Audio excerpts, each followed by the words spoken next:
సంక్రాంతి అంటే సినిమా సంబరాలు. ప్రతి సంక్రాంతిలానే ఈ సంక్రాంతికి కూడా 4 సినిమాలు పోటీగా వచ్చాయి. ఈ సంక్రాంతి సినిమాలకు చాలా స్పెషల్. రిలీజ్‌కి ముందే చాలా అంటే చాలా రచ్చ చేశాయి మన సినిమాలు. చిన్న సినిమా, పెద్ద సినిమా అంటూ మాట్లాడడం మరియు థియేటర్ల విషయంలో చాలా అంటే చాలా గొడవలు జరిగి చివరికి సంక్రాంతికి 4 సినిమాలు విడుదలయ్యాయి. అయితే వాటిలో సంక్రాంతి బరిలో ఏది విన్నర్‌గా నిలిచిందో చూద్దాం. ఈసారి వచ్చిన సంక్రాంతి సినిమాలలో భారీ హైప్‌తో విడుదలైన మూవీ 'గుంటూరు కారం'. ఈ మూవీ ఎందుకు హైప్ అంటే త్రివిక్రమ్ మహేష్ బాబు కాంబోలో వస్తున్న మూడో సినిమా కాబట్టి చాలా హైప్‌తో విడుదలైంది. కానీ మహేష్ బాబు స్వాగ్, తన నటన అండ్ సాంగ్స్, ఫైట్స్ తప్ప మూవీ అంత బాగోలేదు. Director Trivikram dialogues, screen play రొటీన్‌గా చూపించాడు. కొత్తగా ఏం చూపెట్టలేదు. కొత్తదనం ఏం లేకపోయేసరికి బెనిఫిట్ షో అయిపోగానే గుంటూరు కారానికి మిక్స్డ్ టాక్ వచ్చింది. బాక్సాఫీస్ దగ్గర చాలా బాగా వర్కౌట్ అయింది అండ్ కలెక్షన్ అయితే రావచ్చు కానీ సినిమా పరంగా ఈ మూవీ అంతగా ఆకట్టుకోలేదని చెప్పొచ్చు. సెకండ్ హనుమాన్.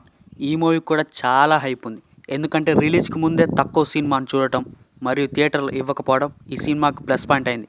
దానివల్ల ఆడియన్స్ అందరూ హనుమాన్‌పై ఫోకస్ పెట్టారు. స్టోరీ కొంచెం ల్యాగ్ అనిపించినప్పటికీ కొన్ని హైలైట్ సీన్స్ అండ్ దేవుడి సీన్స్ ఆడియన్స్‌కి బాగా కనెక్ట్ అయ్యాయి. హనుమాన్ మూవీకి యునానిమస్‌గా పాజిటివ్ టాక్ వచ్చింది. తక్కువ థియేటర్లు ఉండడం వల్ల తక్కువ కలెక్షన్ రావచ్చేమో కానీ ఫుల్ రన్‌లో మాత్రం ఈ సినిమా మిగతా 3 సినిమాల కంటే హైయెస్ట్ కలెక్షన్ సాధిస్తుంది. థర్డ్ వన్ విక్టర్ వెంకటేష్ గారి మూవీ 'సైంధవ్'. ఈసారి వెంకటేష్ తన అదృష్టాన్ని చెక్ చేసుకుందామని సంక్రాంతికి ఈ మూవీని విడుదల చేశాడు. వెంకటేష్ గారి టేకింగ్ కానీ యాక్టింగ్ కానీ చాలా అంటే చాలా బాగున్నాయి. కానీ ఈ మూవీ స్క్రీన్ ప్లే చాలా స్లోగా ఉంది. తీసుకున్న కంటెంట్ కూడా సిల్లీగా అనిపిస్తుంది.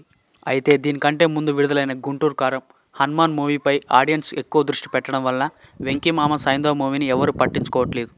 ఈ మూవీ కలెక్షన్ బ్రేక్ ఈవెన్ కావడానికి చాలా టైం పడుతుంది.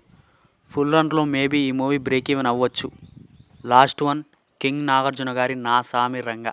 అయితే ఈ మూవీకి అనౌన్స్ చేసినప్పటి నుంచి విడుదలైందాక ఎటువంటి హైప్ లేదు అండ్ ఈ మూవీ బడ్జెట్ కూడా తక్కువే. 'నా సామి రంగ' మూవీకి పాజిటివ్ టాక్ వచ్చింది. ఓవరాల్‌గా చూసుకుంటే ఈ మూవీ హిట్ అయింది. ఈ మూవీ బడ్జెట్ కంటే ఎక్కువే వస్తుంది ఫుల్ రన్‌లో.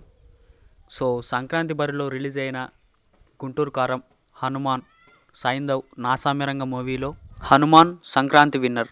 Thank you for watching. Do subscribe, like this video and share.